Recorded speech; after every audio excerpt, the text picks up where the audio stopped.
আবার আমন্ত্রণ রাজকাহনে, সাথে আছি নবনীতা চৌধুরী। নিবেদন করছে শাহ সিমেন্ট। শুরুতেই জানিয়ে দিতে চাই মার্কেন্টাইল ব্যাংক সংবাদ শিরোনাম। ঢাকা উত্তর সিটির মেয়র পদে উপনির্বাচন 28 ফেব্রুয়ারি। প্রথম ধাপে উপজেলা নির্বাচন হবে 8 অথবা 9 মার্চ।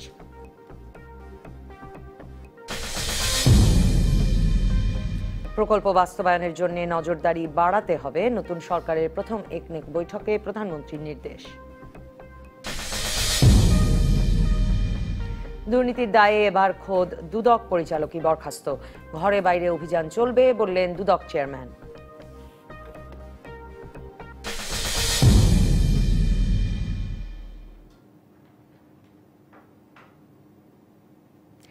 প্রয়াত সঙ্গীতকার আহমেদ ইমতিয়াজ বুলবুলের প্রতি কাল কেন্দ্রীয় শহীদ মিনারে শ্রদ্ধা জানাবে সর্বস্তরের মানুষ।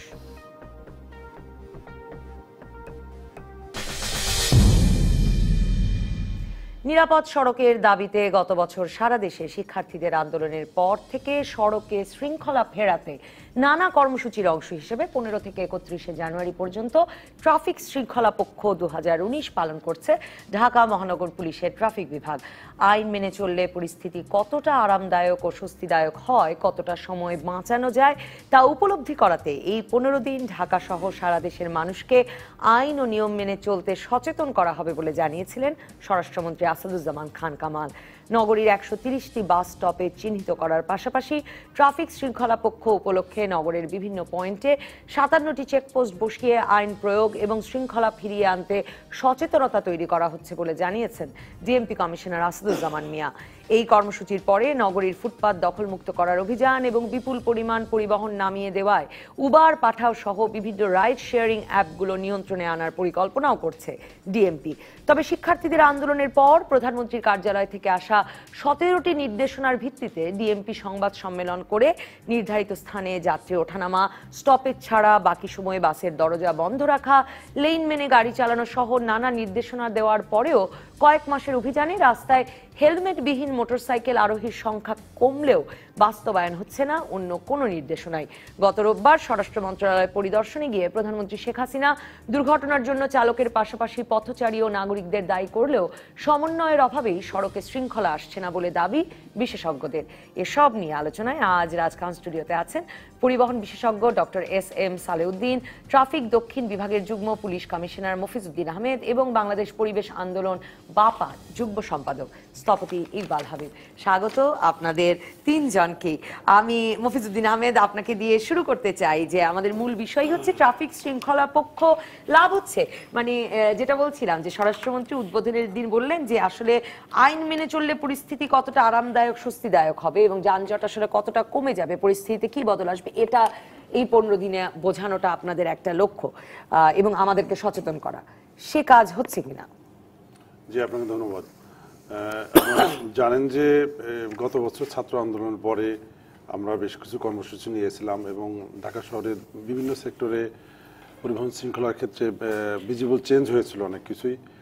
মাঝে একটু নির্বাচনের সময় আসলে নানাবিধ ব্যস্ততার কারণে এই কাজটা করা সম্ভব হয় নাই। এখন নতুন বছরে আমরা নতুন করে উদ্যোগ নিয়েছি। আপনারা জানেন যে গত 15 তারিখে স্বরাষ্ট্রমন্ত্রী মহোদয় এই আমাদের ট্রাফিক পক্ষের উদ্বোধন করলেন আবার নতুন করে। সেখানে আমরা কিছু নির্দিষ্ট বিষয় নিয়ে আমরা এগিয়ে যাচ্ছি। আসলে এখানে আমাদের শৃঙ্খলার মূল কেন্দ্রটা বলতে গেলে আমাদের ইন্টারসেকশনে একটা নানা বাস্তবতায় জর্জরিত সেই জায়গাগুলো আর কি, সেখানে নিয়ে আমরা কাজ করছি। আমরা কাজ করার ক্ষেত্রে সেখানে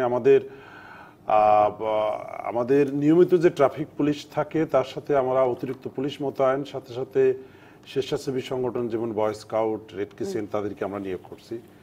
মূল বিষয়টা হলো সেখানে বাস্তবতা থাকে যে পথচারীরা এলোমেলোভাবে পার হওয়া, তাদেরকে ফুটপাথ দিয়ে চলাচল এবং জেব্রা ক্রসিং বা ফুটওভার দিয়ে রাস্তা পারাপারে বাধ্য হওয়া, বাসগুলোকে নির্দিষ্ট জায়গায় দাঁড়ানো, লেফট লেনগুলো ক্লিয়ার রাখা, এই কাজগুলো আমরা আসলে বহুত আগে থেকেও করে যাচ্ছি, এখনো করে যাচ্ছি এবং করে যেতেই হবে আমাদের।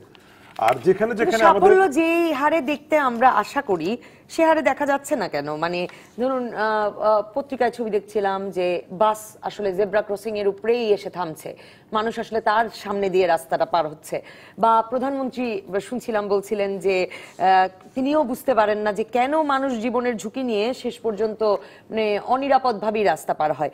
এই বিষয়গুলো বোঝানো যাচ্ছে না কেন? মানে মূল সমস্যাটা কোথায়? মূল সমস্যা আসলে আমাদের এই যে লক্ষ লক্ষ পথচারী যে প্রতিদিন রাস্তা দিয়ে চলাচল করে, এদের এই রাস্তা চলাচলের নিয়ম সম্পর্কে ধারণা খুবই কম এবং আইন না মানার প্রবণতা তাদের ভিতরে কাজ করে অনেকটা। তো আমরাও চেষ্টা করি যে তাদেরকে ক্রমান্বয়ে পর্যায়ক্রমে তাদেরকে এই নিয়মে আনা। আর আপনারা দেখবেন যে আমাদের এই নিয়মের আনার ক্ষেত্রে খুব সহায়ক ভূমিকা পালন করবে যদি আমাদের ট্রাফিক সিগন্যালটা ভালো থাকে। আমাদের ইদানিংকালে কিছু কিছু ট্রাফিক সিগন্যাল আমরা সিটি কর্পোরেশনের সাথে কাজ করে আমরা ভালো করতে পেরেছি, সেগুলো কিন্তু আমরা এনফোর্স করার চেষ্টা করছি। সিগন্যাল মানে ট্রাফিক লাইট, ট্রাফিক লাইটের সাথে কিন্তু গাড়ির আচরণ, সাথে সাথে পথচারীর আচরণ কিন্তু নিয়ন্ত্রিত। কখন পথচারী পার হবে সেটা কোন কোন এলাকায় কি ট্রাফিক লাইট দিয়ে নিয়ন্ত্রণ করছেন এখন? জি জি, কোন কোন এলাকায় ট্রাফিক লাইট দিয়ে আমরা নিয়ন্ত্রণ করছি। তো এইটা আমরা মাঝে মধ্যে দেখি যে রাস্তায় 1 ঘন্টা দাঁড়িয়ে যখন এই সিগন্যালগুলো 100% আমরা এনফোর্স করি, তখন দেখি যে 1 ঘন্টা আগে যে অবস্থা ছিল 1 ঘন্টা পরে তার ফার ডিফারেন্স। মানে তাহলে ট্রাফিক লাইটটা সারা শহরে করা যাচ্ছে না কেন? মানে আমরা তো মাঝখানে শুনলাম যে গাড়ির গতি এক এক রকম, তারপরে ভিআইপি মুভমেন্ট সবকিছু মিলিয়ে ঢাকায় ট্রাফিক লাইট কাজ করছে না। এইটা ম্যানুয়ালি কাজ করার দিন এখন নাই। আসলে সারা বিশ্ব চলতেছে হলো ট্রাফিক সিগন্যালে, আমাদের চালাতে হবে। আমরা এখনো পুরোপুরি পারি নাই। কেন পারছি না? পারি না, এটা কারণ আছে। আমাদের যে জিনিসগুলো ইনস্টল করা হয়েছিল এটা এখনো ত্রুটিমুক্তভাবে আমরা এখনো ইনস্টল করতে পারি নাই। বাট এটা নিয়ে আমরা সিটি কর্পোরেশনের সাথে কাজ করছি। আমাদের একটা খুশির সংবাদ আমি বলে দিই, মিডিয়াতে বলা উচিত যে আমরা বিগত 2-2.5 বছর স্ট্রাগল করে ঢাকা মেট্রোপলিটন পুলিশের অধীনে একটা ট্রাফিক কারিগরি ইউনিট আমরা গভর্নমেন্টের কাছ থেকে মঞ্জুর করেছি। এই পুরো ঢাকা শহরের ট্রাফিক সিগন্যালগুলো ব্যবস্থাপনা আমরা টোটালি এখন আমরা এটা নিয়ন্ত্রণ করতে পারবো। সেখানে ইঞ্জিনিয়ার থাকবে, যে সিটি কর্পোরেশন নিয়ন্ত্রণ করতে ট্রাফিক লাইট, আর আপনারা রাস্তায় এনফোর্স করতেন। মানে একটা এখন এইটাকে ইনস্টল করা, মেইনটেনেন্স করা, বিভিন্ন সংস্থা থেকে প্রজেক্ট নিয়ে কাজ করা, এই টোটাল জিনিসটা আমরা করতে পারবো। সিটি কর্পোরেশনের দোষ দিলেও হবে না, কারণ সিটি কর্পোরেশন যে ইউনিটটা যেটা এটা করে সেটা কিন্তু অত এনরিচ না। আমার যদি জনবল বা অ্যাক্সেসরিজ বা ইনস্ট্রুমেন্ট এগুলো যদি না থাকে তাহলে তো আমি এই জিনিসগুলো করতে পারবো না। বাট এই সম্ভাবনাটা বাংলাদেশে প্রথম, ঢাকা মেট্রোপলিটন পুলিশে প্রথম এইটা তৈরি হয়েছে। লাস্ট 2 ইয়ার্স গভর্নমেন্টের সাথে আমরা নেগোসিয়েশন করে এই জিনিসটা আমরা আদায় করেছি। খুব একটা আশাজনক কথা বললেন, এই যে বললেন যে 1 ঘন্টা ট্রাফিক লাইটের মানে ট্রাফিক নিয়ন্ত্রণ করলে একটা আচরণগত পরিবর্তন, রাস্তার একটা পরিস্থিতির পরিবর্তন, ড্রাস্টিক চেঞ্জ। আমরা নিজেরা রাস্তায় 1 ঘন্টা দাঁড়িয়ে। কতদিন ধরে এই নিরীক্ষাটা আপনারা চালাচ্ছেন? এটা অনেকদিন ধরে চালাচ্ছি। বাট এই জিনিসগুলো কন্টিনিউ করার ক্ষেত্রে আসলে একটা করিডোরে, যদি আমি একটা করিডোরে 5টা 7টা 8টা 10টা ইন্টারসেকশন আছে, এই একটা করিডোর ভিত্তিক যদি আমি টোটালি ত্রুটিমুক্তভাবে কন্টিনিউ করতে পারি তাহলে কিন্তু আমার ড্রাস্টিক চেঞ্জ হয়ে যাবে। কারণ এখানে বিষয়টা হলো এই জিনিসগুলো ম্যানুয়ালি করা সম্ভব না। কারণ আমি যে ট্রাফিক সিগন্যালের যে কাজটা করবে, ট্রাফিক সিগন্যাল শুধু কাজ করতেই জানে, তার আহার বিহার নিদ্রা এগুলো নাই। সে দিনরাত 24 ঘন্টা একবারে সঠিকভাবে ইনস্টল করে দিলে, সিস্টেমটা ডেভেলপ করে দিলে, তার ভিতর সফটওয়্যারটা করে দিলে সে করতেই পারবে, লোক থাকবে না। পৃথিবীতে সারা বিশ্বে এইভাবে চলতেছে। এটা একটা খুব আশাব্যঞ্জক কথা শুনলাম, তবে নিশ্চয়ই সারা শহরে হলে আমাদের চোখে পড়বে, তখন আরো এই নিয়ে। এখানে আরেকটা জিনিস, আমি এরপরে যখন আপনার কাছে আসবো, আমি আসলে শুনবো যে এখনো স্টপেজে বাস থামা নিশ্চিত করা যায়নি, যেটিও নিরাপদ সড়ক চাই আন্দোলনের পর প্রধানমন্ত্রীর দপ্তর থেকে আসা নির্দেশনা এবং ডিএমপির ঘোষিত এর মধ্যে ছিল যে স্টপেজেই শুধু থামবে, অন্য সময় দরজা বন্ধ থাকবে। এগুলোও যে নিশ্চিত করা গেল না। ওই যে আপনি বলছেন ট্রাফিক লাইট নিয়ন্ত্রিত ট্রাফিক ব্যবস্থা, সেগুলোর জন্য তো এগুলোরও প্রয়োজন হবে। অবশ্যই। আমি কেন করা গেল না সেটা শুনবো। আমি আসলে যেতে চাই আপনার কাছে, ডক্টর এস.এম. সালেউদ্দিন, আপনার কাছে আমি যেতে চাই, কারণ আপনি ঢাকা সড়ক পরিবহন সমন্বয় কর্তৃপক্ষের নির্বাহী পরিচালক হিসেবেও কাজ করেছেন।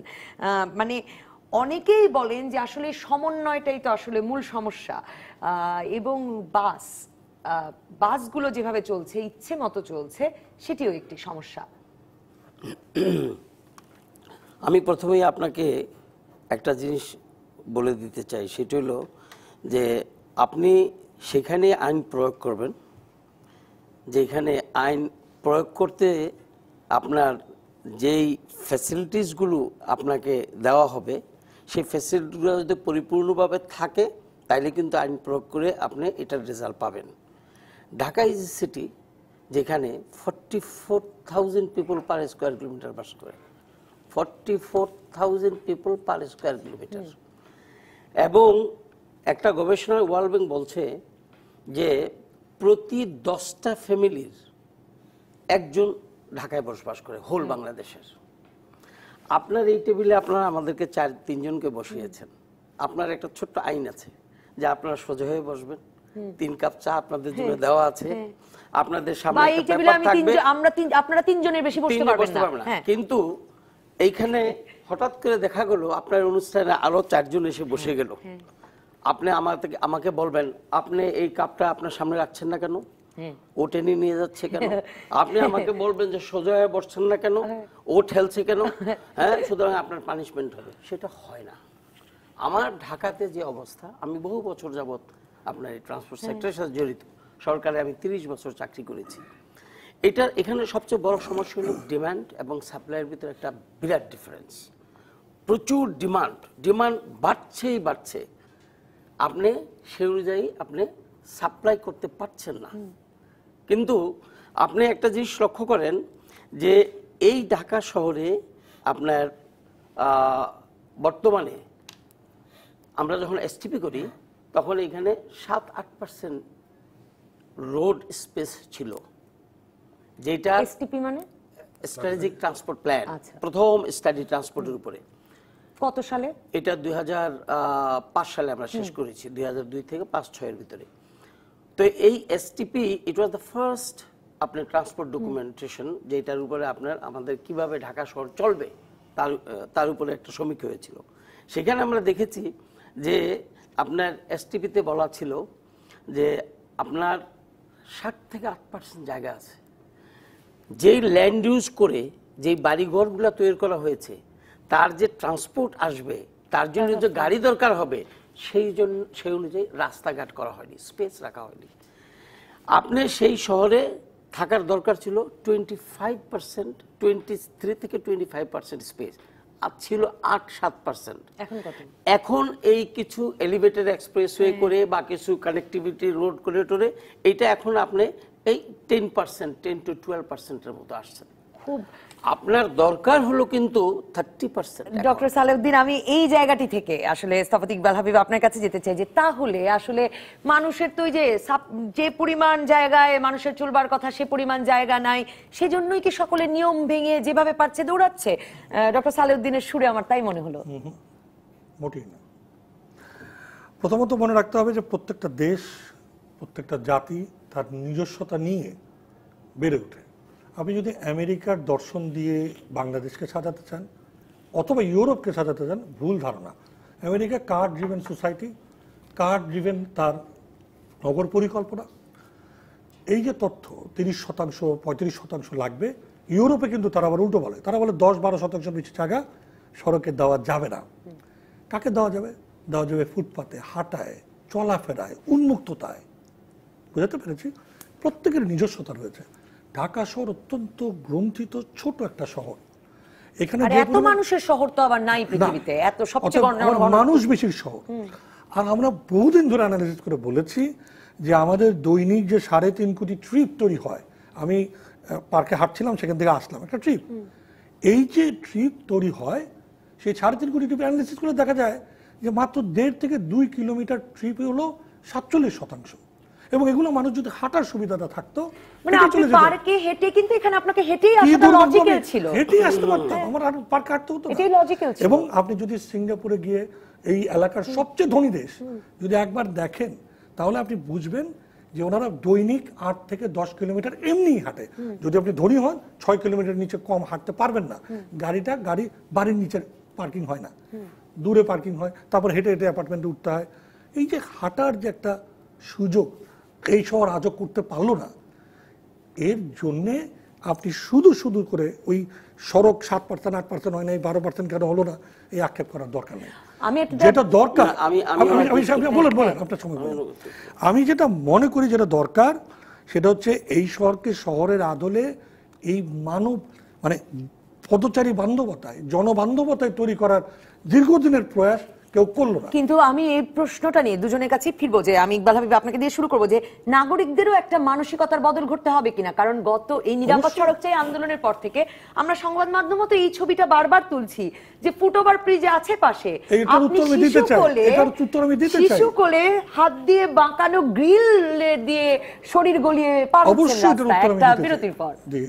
ফিরে এলাম রাজকাহনে। পারভেজ মল্লিক আমাদের দর্শক, তিনি বলছেন আমরা সাধারণ মানুষ আর ট্রাফিক পুলিশ নিজেদের দায়িত্ব সঠিকভাবে পালন না করলে এসব সপ্তাহ দিয়ে কিছু হবে না।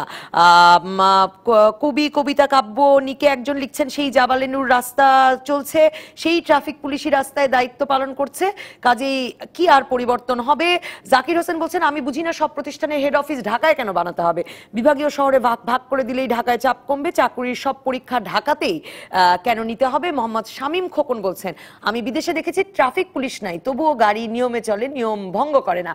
আমি সাফাত ইকবাল হাবিব আপনার কাছে জিজ্ঞেস করেছিলাম, ইকবাল হাবিব আপনাকে বলবো যে আমরা কেন নিয়ম ভাঙছি, মানে একটু দূরে চোখে দেখতে পাচ্ছি ফুটওভার ব্রিজ আছে, আমরা উঠছি না। সত্যি আমি একটা জায়গা আপনাকে পরিষ্কার করি, সাধারণ মানুষ আর সাধারণ পথচারী বললে 100% মানুষকে বোঝায় না। যারা নিয়মগুলি ভাঙছেন তারা অধিকাংশের ক্ষেত্রে যে প্রশ্ন বারবার আসে, আইন না মানা নাকি আইন না জানা, এই জায়গাটা তো প্রশ্ন করতে হবে। আমাদের সাধারণ প্রতি বছর 6 থেকে 8% মানুষ অভিমুখী হচ্ছে ঢাকা। তারা কি ঢাকা শহরের ট্রাফিক সম্বন্ধে কোনো ধারণা আছে? জেব্রা ক্রসিং কোনোদিন দেখেছে? অথবা তার এই সম্বন্ধে তার কোনো ধারণাই নাই। আমরা কি তাদেরকে নগর শিক্ষা দেওয়ার জন্যে, নগর দর্শনের জন্যে, নগর নীতির জন্য, পৌরনীতি আমরা তো বন্ধ করে দিছি, কেউ জানেও না। এই জানানোর দায়িত্বটা কে নিয়েছে? বছরকে বছর এই 6% করে যদি 1 কোটি মানুষ হয় তাহলে এই 6 লক্ষ লোক তাকে কে শেখাবে? রিকশাওয়ালা যিনি ঢুকছেন, আপনি আমার মাঝে মাঝে প্রশ্ন জাগে যে আমরা আমাদের ছোটকালে মানে 90-এর দশকে 80-র দশকে আমরা ট্রাফিক লাইট দেখেছি, এখন তো ছেলেমেয়েরা ট্রাফিক লাইটও দেখছে না। কি করে জানবে? আপনি যদি আজকে মুকেশ সাহেবরা এই যে উদ্যোগটা নিয়েছে, খুবই খুশি হলাম যে শুধু তাই না, কারিগরি ইউনিট তৈরি করেছেন। শুধু দরকার হবে সেখানে পেশাগত দক্ষ জনবল, রিকোয়েস্ট করব প্রযুক্তি নির্ভরতাকে কাজে লাগানো এবং মনিটরিং বা পর্যবেক্ষণ ভিত্তিক একটা চলমান পরিকল্পনা। এই 3টি জন আপনারা না ভুলেন। তবে আপনি এখন আজকে থেকে শুভ সিগন্যাল চললো, গত 15 বছরে যে ছেলেটা বেড়ে উঠেছে, যে লোকটি এই শহরে চলছেন, তিনি তো জানেন লালের সময় যাওয়া যায়, নীলের সময় যাওয়া যায়, কখন যাওয়া যায় না ট্রাফিক পুলিশ হাত তুলবে। এখন তো ট্রাফিক হাত তুলবে না, তিনি জানেন জেব্রা ক্রসিং এর উপরেই গাড়ি দাঁড়িয়ে থাকে। তখন কি করবে? আসলে এটাও দেখবেন কার্যকর করতে আরো 2-3 বছর লাগবে। অভ্যাসটা তো বদলাতে হবে। এখন অপরাধটা তাহলে কার? অপরাধটা চলমানভাবে আইনের প্রতি দীর্ঘদিন বৃদ্ধাঙ্গুলি দেওয়া, পরিকল্পিত ব্যবস্থাপনায় না যাওয়ার চেষ্টা করা। আর একটা কথা একটুখানি বলিয়ে রাখি অন্য প্রসঙ্গে যাওয়ার আগে, আমরা বারবার কথায় কথায় আজকাল টক শোতে হোক বা অন্যান্য আলোচনায় সেমিনারও দেখি, এই আন্দোলনকে মাইলস্টোন হিসেবে আমরা রেফার করার চেষ্টা করি। কে বলেছে এই আন্দোলনের আগে আমরা এই ট্রাফিক নিরাপত্তা শৃঙ্খলা নিয়ে কথা বলি নাই, পর্যবেক্ষণে? আসলে সরকার শুধুমাত্র নিরাপত্তার শৃঙ্খলা নয়, গতি এবং শৃঙ্খলা এই নিয়ে কাজ করতেছিল গত 10 বছর। হঠাৎ করে এই বাচ্চারা নেমেছে যে রেজাল্ট হচ্ছে না কেন, সেই জন্যে। এবং তখন আমরা বুঝেছি রেজাল্ট হচ্ছে না কারণ সবাই মিলে এর সাথে যুক্ত হচ্ছি না, কঠোরভাবে আইন প্রয়োগ করছি না, আইন না মানার প্রবণতাকে উৎসাহ দিচ্ছি। আমি কখনো না কখনো সুযোগ পেলে আপনাকে বলবো এই পক্ষ কেন পালিত হচ্ছে। এটাই আপনার কাছে তাহলে পরে জানবো। কিন্তু ডক্টর সালেউদ্দিন, যে দীর্ঘ সময় ধরে যে কাজ হচ্ছে সেই কাজের সঙ্গে আপনিও যুক্ত ছিলেন, আর আপনি যে বলছিলেন যে মানে 10-12% আছে, সেটা কি পথচারীদের হাঁটবার রাস্তা নিয়েই এখন ঢাকায় 10-12%? এটা ইকবাল সাহেব যেটা বললেন যে না এটা ঠিক না, এটা 10-12% এটার কোনো এইটা কোনো মাইলস্টোন না, এটার উপর আপনার ডিসিশন নেওয়া যাবে না, ভুল বোঝা হয়েছে এখানে। এই 10-12% আমি বলছি স্পেস, সেখানে মানুষ চলার স্পেস যেটাকে আমরা বলি ফুটপাথ, সেখানে আপনার এই parking space on route, on street এবং আপনার আন্ডারগ্রাউন্ড পার্কিং, সেখানে আপনার এই ওভারপাস, আন্ডারপাসেস, এই সবগুলো নিয়েই কিন্তু চলাচল, মানুষ চলবে, গাড়ি চলবে, এই চলাচলের স্পেসের কথা বলা হয়েছে। আর 30% সেটা কখনোই না। সেখানে আমি মঙ্গল করে না যেতে পারলে মধ্যমায় কিন্তু না তাহলে যেতে পারলে- বাংলাদেশে কি করে আপনি 30% জায়গা বের শোনেন, করবেন? আমি ঢাকা বলি শহর তো আপনাকে, হবেই না। আপনি যে কোনো একটা ইয়াতে প্ল্যান্ট সিটিতে যান, আপনাদের বাড়িটা যে তৈরি করে তার 10 কাঠা জায়গা হইলে সে 2.5 কাঠার উপর বাড়ি করে, আর চতুর্দিকে না, কিন্তু কিন্তু এই যে দীর্ঘ সময় সরকারের পরিকল্পনার সঙ্গে আপনি ছিলেন, সরকার কি বিকল্প বের করেছে? মানে না, এখন তো আমি- ঢাকা আমি- শহরে হঠাৎ সব বাড়ি ভেঙে রাস্তা করা সম্ভব না। এখন না, কিন্তু আপনি তো সেই শহরেই, এই যে আপনি বললেন যে এখন তো সম্ভব না, অথচ সেই শহরেই চাচ্ছেন আমাদের ট্রাফিক সিস্টেম এমন হোক যাতে একটা স্বপ্নের ট্রাফিক সিস্টেম হোক। সেটা করেছে আপনি পৃথিবীর অনেক নিজেই দেশ। বলছেন। কলম্বিয়া করেছে, অনেক দেশে করেছে। ইয়েস, কলম্বিয়াতে আমি গিয়েছি, আমি কলম্বিয়াতে আমি আমিও দেখেছি, জি। এবং ওদের বিআরটি যেদিন ওপেনিং হয় সেদিন আমি ওই অনুষ্ঠানে ছিলাম। কলম্বিয়া আমাদেরকে দেখিয়েছে ওরা আগে কিরকম অবস্থা ছিল। ওরা ডিসেন্ট্রালাইজ করে ফেলেছে বগোটা সিটি থেকে, ও, যেটা আমার দর্শক লিখছেন যে হেড অফিস গুলো কেন অন্য দেশে ডিসেন্ট্রালাইজ করে ফেলেছে। আপনাকে আমি বলি, আপনি যদি 1 স্কয়ার কিলোমিটারের ভিতরে, এটা কিন্তু ওয়ার্ল্ড ব্যাংকের রিপোর্ট, 44,000 একটা 1 স্কয়ার কিলোমিটার চাঙ্ক কেটে নেন ঢাকা শহরে, ওইখানে 44,000 লোক বাস করে। আপনি বলেন যে তুমি এই 44,000 1 স্কয়ার কিলোমিটার আমি বেস্ট আপনার দিব, ট্রান্সপোর্ট সিস্টেম উপহার দিব, বেশ স্বাস্থ্য সেবা উপহার দিব, can you do it? You cannot.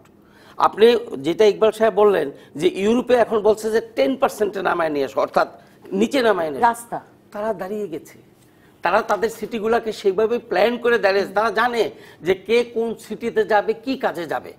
Dhaka শহরের মতো ওই আপনার একজন ওই আপনার আমাদের মসজিদের সামনে, গ্রামের কথা বলছি আমি, একটা ছেলে ইয়াতে শুয়ে আছে বেঞ্চের উপরে। তাই আমি বললাম, কি রে, তোর কোনো কাজ নাই? কয়, না স্যার, কাজ আছে, ভালো লাগে না, ঢাকা চলে যাবো।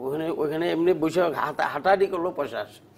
তা ব্যাপারটা হলো কি, Dhaka has become a wholesale market. কিন্তু এই হোলসেল মার্কেটে আমি আসবো আবার আপনার কাছে, কিন্তু এই হোলসেল মার্কেটে আপনি কি, জি আমি একটু বলি আপনাকে। হ্যাঁ। দেখেন, এই যে আপনার এই কনজেশন, যেখানে আপনি অনেকেই আমরা বলি, ইকবাল সাহেবও বললেন যে কারকে আপনার ডিফিউজ করতে হবে, কারকে আপনার আর দেওয়া যাবে না, কি বলে এটাকে সুযোগ দেওয়া যাবে কার বৃদ্ধির, আপনি এটা কোনোদিন পারবেন না।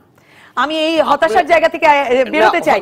মফিজউদ্দিন আহমেদ, তাহলে আমরা মানে আমি যদি ডক্টর সালেউদ্দিনের কথা ঠিক বুঝে থাকি, যে এই যে ঢাকা শহরকে উনি একটা হোলসেল মার্কেট বলছেন, কিন্তু আমরা কিন্তু এই জায়গাটিতে এই 44,000 মানুষ প্রতি স্কয়ার কিলোমিটারে, সেখানেই তো আমরা আপনাদের কাছে একটা শৃঙ্খলা, ট্রাফিক ব্যবস্থা, একটা শৃঙ্খলা আনয়নের কথা ভাবছি, এবং নিশ্চয়ই আপনাদেরও একটা পরিকল্পনা আছে।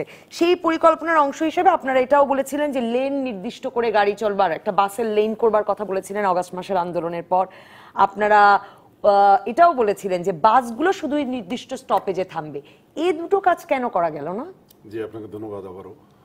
আমাদের বাসের লেন সিস্টেমটা, যেটা বিআরটি সিস্টেম, এয়ারপোর্ট থেকে মহাখালী হয়ে ফার্মগেট বা গুলিস্তান হয়ে ঝিলমিল যাওয়ার যে প্ল্যানটা, যেটা কাজ চলছে, এটা এক্সক্লুসিভলি কিছু উন্নত বাস দিয়ে একটা মিডিয়ানের দুই পাশে 2 লেন নিয়ে এই বাসগুলো চলবে। এটার উদ্দেশ্য হলো যাত্রীদেরকে দ্রুতগামী করা এবং ওই বাসগুলোতে ম্যাক্সিমাম ইউটিলাইজ করে, যাতে আমার পাশেই প্রাইভেট কার যদি উত্তরা থেকে গুলিস্তান যেতে তার 1 ঘন্টা লাগে, আর ওই বাস যদি আধা ঘন্টা চলে যেতে চায়, তাহলে উত্তরার মানুষ প্রাইভেট কারটা বাসায় রেখে এই বাসেই রেগুলার আসা যাওয়া করবে। এই ধরনের সিস্টেম ডেভেলপ করার ক্ষেত্রে তো এইটা গভর্নমেন্টের পক্ষ থেকে কাজ চলতেছে। এটা হয়ে গেলে আমরা মনে করি এর সুফলটা পাবে। আর একটা জিনিস আমরা বলি যে আমাদের যে আসলে কিছু কিছু এক্সক্লুসিভ আলাদা সেক্টর তৈরি করা ছাড়া আমি কোনো উপায় দেখি না। যেমন আমাদের যে মেট্রো রেল, যেটার কাজ দ্রুত গতিতে চলতেছে, এটা হয়ে গেলে একটা সেক্টরে আমি দোতলায় উঠিয়ে দিলাম, তারা টোটাল দোতলা উপর দিয়ে ঢাকা শহরে চলাচল করবে। আমার তার মানে তো ওই যে রাস্তার স্পেস, যেটা ডক্টর সালেউদ্দিন বলছেন, সেটা বাড়বে, স্পেস বাড়বে, এবং সে অন্য কাউকে হ্যাম্পার করবে না, তার যাতায়াতের জন্য অন্য কাউকে হ্যাম্পার করা লাগবে না। একটা শ্রেণী পায়ে হেঁটে এসে উপরে উঠে উপর দিয়েই চলাচল করবে। এটা নিচের ইয়েটা কমে যাবে আর কি।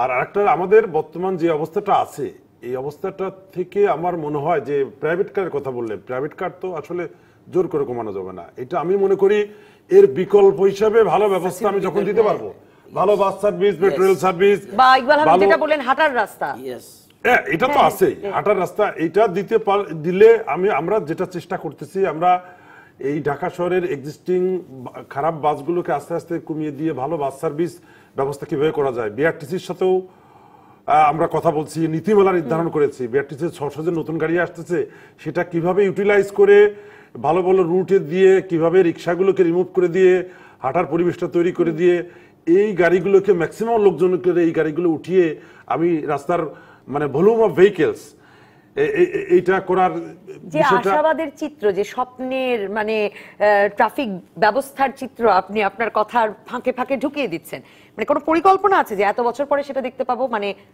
সারা ঢাকা শহর ট্রাফিক লাইট দ্বারা চলবে? ওই যে আমাদের দর্শক বলছেন যে বিদেশে তো কোনো ট্রাফিক পুলিশ দেখি না, ট্রাফিক লাইট দিয়েই সবাই নিয়ম মেনে চলে, এটা কত দিনের মধ্যে হবে?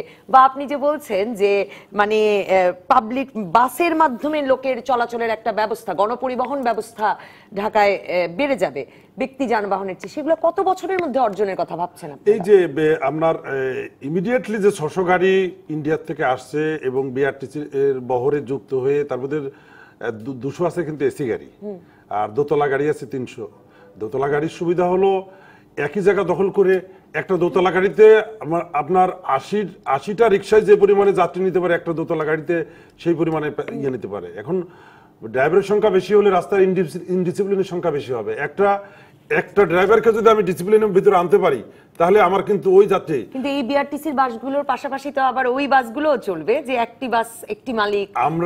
আমরা কিছু কিছু নীতি নির্ধারণ করেছি যে এই যে প্রতিযোগিতার ভিত্তিতে যে কোম্পানিগুলো যে বাসগুলো ভালো সার্ভিস দেবে, ভালোভাবে যাত্রী নেবে, যার রেপুটেশন ভালো হবে তাকে আমরা সাস্টেন করব। আর যারা প্রতি মাসে বেশি বেশি মামলা খাবে, বেশি বেশি অপরাধ করবে, বেশি বেশি আইন ভাঙবে, তাদের মালিকের উপর ড্রাইভারদের নিয়ন্ত্রণ নাই, তাদেরকে আস্তে আস্তে আস্তে আস্তে আমরা তাদেরকে রিপ্লেস করে দেব।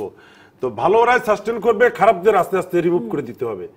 এটা ছাড়া আমি তো কোনো উপায় দেখি না। এই জিনিসের দিকে কিন্তু আমরা আগাচ্ছি আস্তে আস্তে। আচ্ছা আমি একটু আসছি আপনার কাছে। ইকবাল হাবিব, আমার দর্শক এইসব আশাবাদের কথা শুনলে, আতিকুল ইসলাম লেখেন যে বিআরটিসি তো বছরের পর বছরই নতুন নতুন গাড়ি আমদানি করে, তারপরে তাতেও জনগণের লাভ হয় না, কারণ উল্টো বিআরটিসিও তাদের বাস অন্যদের দিয়ে চালায়। এবং জি আমার মনে হয় প্রথমে বলে রাখি যে আমাদের আরেকজন লিখছেন ফুটপাতগুলো রাজনৈতিক নেতা কর্মীরা পুলিশ দোকান বসিয়ে কোটি কোটি টাকা ভাড়া খাচ্ছে, মানে মানুষের বিশ্বাসের জায়গাটা খুব কম। কারণ ঘটনা তো সত্য, একটাও মিথ্যা কথা বলছে না। বিআরটিসিতে একসময় সালাউদ্দিন সাহেব ছিলেন, জিজ্ঞেস করতে পারেন, বিআরটিসি প্রায় 700 থেকে 800 এই ভলভো গাড়ি আনেছে, ভেরি দামি, খুব দামি গাড়ি। কিন্তু সেই গাড়িগুলো বসে গেল মাত্র 2-3 বছরের মধ্যে, কারণ ওইখানে আর ব্যবসা খুঁজে পাই নাই। আপনি খেয়াল করে দেখবেন বিআরটিসির মতো একটা সংস্থাই যদি কার্যকর ভূমিকা গণপরিবহনে পালন করত, এই যে 300-400 বাসের আনার ব্যাপারে আমাদের একজন পুলিশের লোক বলছেন উনি আশাবাদী, যারা চালাবেন তারা কি আশাবাদী? তারা কি আদৌ এই চিন্তার মধ্যে আছে, একই টিউনিং আছে? এর ফলে কতটুকু আগাবো এটা বলা বড় মুশকিল। আমি এখনো মনে করি আপনি 800 গাড়ি আনেন, যেমন 7800 গাড়ি রিপ্লেস করার প্ল্যান ছিল প্রয়াত আনিসুল হকের, এবং সেটার সাথে ওনারা জড়িত ছিলেন। এই কার্যক্রমের সাথে অবশ্যই আপনাকে প্রাইভেট গাড়ি নিয়ন্ত্রণ করতে হবে। সিঙ্গাপুরে ইআরপি লেখা থাকে বড় বড় প্রায়, ওখানে মানে হলো আপনি ওই রাস্তায় যদি ঢুকতে হয় আপনাকে কনজেশন ফি দিতে হবে $10 অথবা $5। আপনি প্রাইভেট গাড়ি পরিমাণ না কমিয়ে, পুরনো গাড়ির পরিমাণ, লক্কর গাড়ির পরিমাণ না কমিয়ে এই বাস ছাড়বেন, আর আরো ভিড় বাড়বে। ডক্টর সালেউদ্দিন জি, আমি বলি আপনার যে কোশ্চেনটা, এই কোশ্চেনটা নিয়ে কিন্তু আমরা প্রায়ত মেয়র আনিসুল হক সাহেব এটা কি ধরেছিলেন যে আমার দেশে কিন্তু এখনো ঢাকা শহরে কিন্তু মাস ট্রানজিট নাই। আমরা যেটাকে বাসের কথা বলি, এমআরটি যে হচ্ছে সেটা তো মাস ট্রানজিট হবে না, বাসও মাস ট্রানজিটের আওতায় পড়ে, কিন্তু আমাদের যেই সিস্টেমে বাস চলে এটা মাস ট্রানজিটের আওতায় বলা যাবে না। আমরা যেই কাজটা করছি এখন, আপনি জানেন যে মাননীয় প্রধানমন্ত্রী ইতিমধ্যে ইলেকশনের আগে উনি কিন্তু একটা স্ট্রং কমিটি করেছে 10 সদস্যের, যেই কমিটিকে নির্দেশনা দেওয়া হয়েছে প্রায়ত মেয়র আনিসুল হক সাহেবের যেই কোম্পানি ভিত্তিক গাড়ি পরিচালনা এবং 4,000 বাসের যে আপনার একটা কয়েকটি কোম্পানির আওতায় নিয়ে আসা, 6টা কোম্পানি, এবং এখন যে 300 রুট আছে এই রুটটাকে বিন্যাস করে আমরা 22টা, কয়েক মাসে তো বোধহয় বৈঠকেও বসেনি সেই, না বৈঠক হয়েছে সাব কমিটির 3টা হয়েছে, আর আমরা মেইন কমিটি যেটা মেয়রের নেতৃত্বে এখন ওইটা হয়েছে একটা মিটিং। তবে আমি আজকে এক সাংবাদিক অগস্ট মাসে গঠিত হয়েছে না, এটা হয়েছে আপনার নভেম্বরের দিকে। আচ্ছা। তো এইটা কাজ চলছে। আমি অপটিমিস্টিক। আমি কিন্তু ওই সময় যেটা বললেন আপনি, এটা কিন্তু আমি বলছি যে অ্যাকচুয়ালি হোয়াট ইজ দ্য প্রবলেমটা কোথায়? আমি একটা বিরতিতে এর যাব, ভিতরেও কিন্তু বিরতির পর এই আশাবাদের কথাগুলো শুনতে চাই। একটা বিরতিতে যাচ্ছি। আর মফিজউদ্দিন আহমেদ, আপনার কাছে আমিও জানতে চাই যে উবার পাঠাও নিয়ে তো আমরা খুশি, আপনারা আবার একে নিয়ন্ত্রণের চেষ্টা করছেন কেন? একটা বিরতির পর ফিরে এলাম রাজকাহনে। মফিজউদ্দিন আহমেদ, আমি আপনার কাছে জানতে চাই যে উবার পাঠাও এগুলো নাকি আপনারা নিয়ন্ত্রণে আনার কথা ভাবছেন। উবার পাঠাও তো আমাদের জীবন অনেক সহজ করেছে, আমি নিজে নিয়মিত ব্যবহার করি, এবং মানে এগুলো তো রাইড শেয়ারিং হওয়ার কথা ছিল, এতে তো আরো ভালো হওয়ার কথা ছিল। না, উবার পাঠার সুবিধার দিকটা আমরা বলবো যে আগে একটা যাত্রী যখন বাসার থেকে নিজে পায়ে হেঁটে গিয়ে রাস্তায় দাঁড়িয়ে সিএনজি বা ট্যাক্সি ক্যাবের জন্য ওয়েট করে করে তারপরে যারা তাকে আমাদের জিম্মি করে যেটা রেখেছিল। হাত দেওয়ার পরে যেটা থামতো সেটা যেত, ভাড়া ঠিকঠাক ছিল না। এটার একটা সুবিধা হয়েছে যে আমার অনলাইনে আমি অ্যাপসের মাধ্যমে কল দিলে আমার দরজার পাশে গিয়ে এসে পৌঁছে যাচ্ছে। হয় গাড়ি না তাহলে হয় মোটরসাইকেল। আমাকে রাস্তায় যেতে হচ্ছে না, আবার ওই গাড়িটাও রাস্তার পর দাঁড়িয়ে যানজট বা প্রতিবন্ধকতা তৈরি হচ্ছে না। এইটা তার পজিটিভ দিক। এটা সহজে আমি আমার ডেস্টিনেশন ভাড়াও আমি বার্গেনিং করা লাগতেছে না, অনলাইনে যেটা ভাড়া আসতেছে দিচ্ছি আমি। কিন্তু নেগেটিভ দিকটা হলো এই গাড়ির সংখ্যা যত্রতত্র বেড়ে যাওয়া, আবার সাথে সাথে এই গাড়ি যখন যাত্রী পাচ্ছে না তখন তো সে খালি গাড়ি পুরো রাস্তায় সে ঘুরে বেড়াচ্ছে, রাস্তা অকুপাই করে ঘুরে আসলে তো বেড়াচ্ছে। আমাদের দেশে উবারটা ঠিক রাইড শেয়ারিং নাই, মানে এটাকে একটা ট্যাক্সি সার্ভিসের মতো হয়েছে, ঠিক না? অনেকের জন্য এটা ব্যবসা। হ্যাঁ, নতুন অনেকে নতুন করে পাঁচটি পুরানো গাড়ি গাড়ি ঠিক করে নামিয়েছে, নামায় চারটি গাড়ি দিচ্ছে। নামিয়েছে। সুতরাং যখন সে আইডেল গাড়িগুলো বা গাড়িতে ভ্যাকান্ট গাড়িগুলো রাস্তায় ঘুরে বেড়াচ্ছে, যাত্রী পাচ্ছে না, এদিক ওদিক ঘুরে বেড়াচ্ছে, তখন তো সে প্যাসেঞ্জার ক্যারি করতে পারতেছে না, অথচ রাস্তা অকুপাই করে সে ইয়ে করতে রাস্তার উপর চাপ সমস্যা তো ওখানেই। আমার রাস্তার এই যে আমরা যে গণপরিবহনের কথা বলি, প্রাইভেট কারের কথা বলি, প্রাইভেট কারের সমস্যা হলো একটা প্রাইভেট কারে কখনো শুধু একজন ড্রাইভারই যায়, শুধু একজন প্যাসেঞ্জার যায়, অথচ একটা প্রাইভেট কারে 5 জন যাত্রী, ড্রাইভার সহ 5 জনের ক্যাপাসিটি আছে। আমি তো ফুল ক্যাপাসিটি ইউটিলাইজ করতে পারছি না। তো সুতরাং এই সুবিধাটা আমাদের এনিহাও ভালো সুবিধা বাসে মেট্রো রেলে দিয়ে আমাকে স্পেস ম্যানেজমেন্টের কথা চিন্তা করতে হবে, না হলে আমাকে এই জিনিসগুলো কিন্তু আমি শেষ প্রশ্ন আপনার কাছে। পাঠাওয়ের মোটরসাইকেল তো এখন মানে জঞ্জালে মশার মতো জঞ্জালে পরিণত হয়েছে, নিয়ম মানে না, ফুটপাত মানে না, ফুটপাতে উঠে যায়, এবং হর্ন দেয় সারাক্ষণ। হর্ন দেয় এবং গাড়ির মূল পিছনে কারণ এটা মানুষ ওটা ভালো সার্ভিস পাচ্ছে না, এই জন্য। শাহরুখ সালমান বলছেন যে আইন করুন, কঠিন আইন, জরিমানা করতে হবে, তাহলেই আসলে মুক্তি আছে। রোমান তালুকদারও বলছেন যে রিকশা এবং লোকাল বাসের চালকেরা অবশ্যই ট্রাফিক মানতে বাধ্য হবে যদি প্রশাসন প্রাইভেট কারের চালকদের আইন মানতে বাধ্য করতে পারে। মানে আইন মানতে বাধ্য করাটাই একমাত্র উপায় কিনা, আসলে সেটা আসলে পারছেন না কিনা? না, সেটা তো আইন যে ক্ষেত্রে আমরা প্রয়োগ করতে পারছি, যেমন গাড়ির ক্ষেত্রে তো প্রয়োগ করতে পারতেছি, রিকশার বিরুদ্ধে তো প্রয়োগ করার আইন আমাদের নাই, প্রচলিত আইন নাই। আচ্ছা, না না না, রিকশাতে তো আমি পেনাল্টি করতে পারতেছি না। যেটা আমরা করতেছি যে অনিয়ম করলে মাঝে মধ্যে তাকে সাইডে রেখে উল্টা করে রাখছি বা হাওয়া ছেড়ে দিচ্ছি বা ধমকে দিচ্ছেন, যাই হোক, সেটা আমি বলবো না। তারপরে পথচারীর বিরুদ্ধে তো প্রয়োগ করার তাহলে ফারুক মেহেদী বলছেন যে তিনি এখন ঢাকার বেশিরভাগ সড়কে, যেগুলো আসলে আমরা নিজেরাও ব্যবহার করি, 3 চাকার ভ্যানের সবজি, চটপটি, বিভিন্ন পণ্যের মোবাইল দোকান, ছোট ছোট, সেগুলোতে সয়লাভ, সেগুলো টিকছে কি করে? সেগুলোরও তো তার মানে আপনাদের কোনো নিয়ন্ত্রণ নাই। না না, সেগুলো তো আমি সরাসরি পেনাল্টি করার মতো তো কোনো আইন নাই তো সেগুলোর জি, বিরুদ্ধে। ডক্টর সালেউদ্দিন, কি করতে হবে তাহলে? আমাকে একটু সময় দিন। না, সময় খুব কম। আমি বলি, আপনার ব্যাপারটা হলো যে বেশ কয়েকটা মিটিংয়ে পুলিশের সাথে মিটিং করেছি এবং যারা আমাদের দেশে ট্রান্সপোর্ট নিয়ে কাজ করে মালিক সমিতির সাথে অনেকগুলো মিটিং করেছি আমরা। আমাদের এখন বর্তমানে ইমিডিয়েটলি যে কাজটা করা দরকার সেটা হলো যে আনিসুল হক সাহেবের যে পরিকল্পনা ছিল কনফার্মিটি ভিত্তিক আপনার রুট রেশনাল করে গাড়ি চালানো, এইটাকে ইমিডিয়েটলি আপনার স্টাডি কিন্তু শেষ হয়ে গেছে। এইটা নিয়ে আপনার মালিক সমিতির সাথে মিটিং হয়েছে। এখন আপনি যদি আনিসুল হক সাহেবই তো এই কথা বলতে শুরু করেছিলেন বোধহয় আরো প্রায় 2.5 বছর আগে। হ্যাঁ, এবং ওইটা শেষ হয়ে গেছে স্টাডি, ওইটার একটা কমিটিও হয়েছে। না, এই তো এখন যেই কমিটিটা করেছে, এই কমিটি কাজ করতেছে, এইটা ইমিডিয়েটলি, এটা কিন্তু একটা ইচ্ছে গ্লোবাল। এটা শুধু যেটা আমাদের মফিজ সাহেব বলছিলেন যে বিআরটিসি 600 গাড়ি দিয়ে আমরা একটা ডিসিপ্লিন নিয়ে আসবো, উইল বি ভেরি হ্যাপি, কিন্তু 600 গাড়ি দিয়ে কিন্তু ঢাকা শহরে আপনি ডিসিপ্লিন আনতে পারবেন না। আমাদের এটার একটা শুধু সাইডটা বলি, এই পরিকল্পনাটা আনিসুল হক সাহেবের, ছোট্ট করে বলি আমি আরো 2-1 বার বলেছি। গাজীপুর থেকে এখন বর্তমানে 46টা আপনার রুটে 35টা কোম্পানি গাড়ি চালায়। হ্যাঁ, সালাউদ্দিন সাহেব, Passenger একই। আনিসুল হক আমাদের এই দিকে দৃষ্টি আকর্ষণ করবার পর আমরা দীর্ঘ সময় মিডিয়া দিনের পর দিন এই পরিকল্পনা কি করে ঢাকার চেহারা বদলে দেবে এই আলোচনা করেছি, কিন্তু দুঃখজনক 3.5 বছর 4 বছর আগের পরিকল্পনাটা হবে আনিসুল হকের, কিছু তো ঘটেনি। এটি তো একটি বোধহয় রাজনৈতিক সিদ্ধান্তের ব্যাপার। আমি বলি আপনাকে, রাজনৈতিক সিদ্ধান্ত হয়ে গেছে, মানে কি করলে কি হবে তো আমরা জানি। আমি রাজনৈতিক সিদ্ধান্ত হয়ে গেছে। আপনি যে কষ্ট পাচ্ছেন তার চেয়ে বেশি কষ্ট পাচ্ছি আমি। কেন নিশ্চয়ই। জানেন? আপনি প্রথম কারণ থেকে এর সঙ্গে এই যুক্ত আছেন। 3টা বছরেই আমি এর সাথে সম্পৃক্ত ছিলাম এবং এটা নিয়ে দেশি বিদেশি মানুষের সাথে আমরা আলাপ করেছি। ওই যে আমি বললাম যে নিউ দিল্লি থেকে এক সাংবাদিক আমার ফোন করে বলছে যে why not you go and start this project।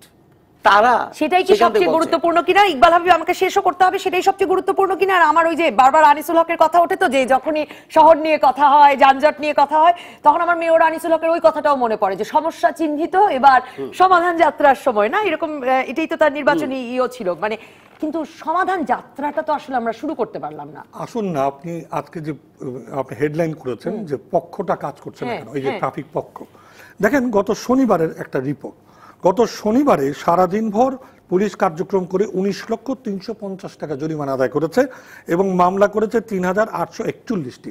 গড়ে মামলার জরিমানা হলো 494 টাকা।